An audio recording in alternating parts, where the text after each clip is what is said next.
السلام عليكم احبابي المتابعين، ان شاء الله تكونوا بخير. انا وليت ما نقدرش نصبر عليكم، لازم نطلع عليكم. وهذه العشيه جيت باش ندير لكم تكتوكه صيفيه متكونه من البصل مقطع شرائح، طماطم مقطعه شرائح، لي زيبيس، فلفل كحل، ملح، راس الحانوت، وريقه رند، طماطم مصبره. واللي عنده معجون الفلفل الاحمر يضيفه، انا مازال ما خدمتش. والبيض طبعا. يلا نشوفوا كيفية التحضير. نبداو بسم الله، نضع الزيت.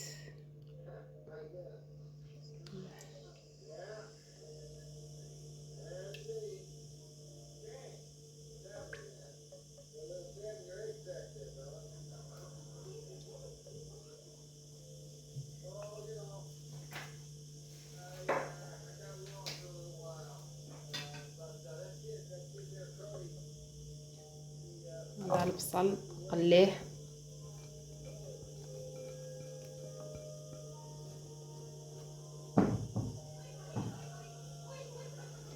نخلو البصل يتقلى شويه ثم نعود.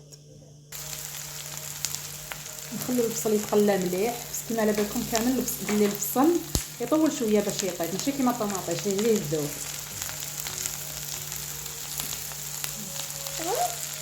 نبدا يطلق طراحو.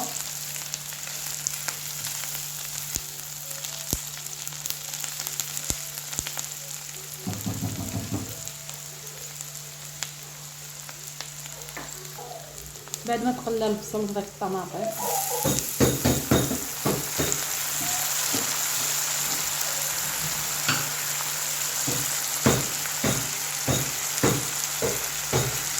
مع لي زيتيس. نخلي يطيبوا. هذيك الطماطيش هي تخلق الماء تاعها، ماشي نورمال. الا تخطى شويه ما نزيد لها شويه.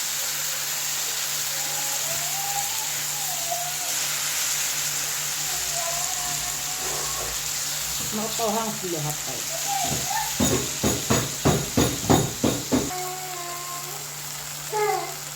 الطماطيش ما فيهاش بزاف الماء، صافي تكون مصوصه، نزيد لها شويه ماء باش يطيب مليح هذاك البصل.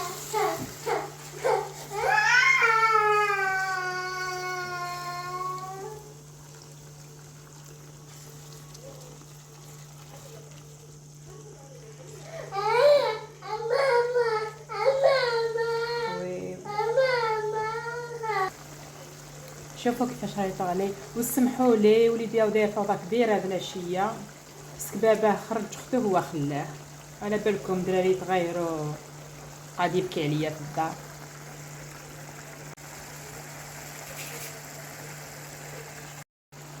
هكذا كي نشط شويه، كسرت على 3 بيضات، ضفت لهم شويه الملح باش ما يجوش مسوسين.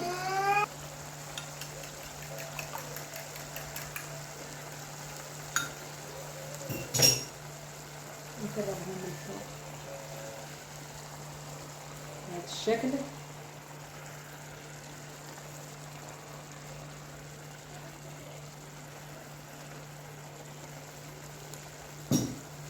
نغطوها ونخلوهم يطيبوا. هاي طابت التكتوكه تاعي، انا ما نحبهاش ناشفه بزاف، نحب تكون فيها شويه مرقه. شهيه طيبه، ونتمنى ان شاء الله تدعموني، اشتراك، جيم، بارطاج، كومنتير، مع تفعيل الجرس ليصلكم كل جديد باذن الله تعالى. وطيبتها اليوم برعايه وليدي اسلام، ربي يحفظه لي ان شاء الله. ادعوا لي ربي يحفظه ويستره. شكرا لكم.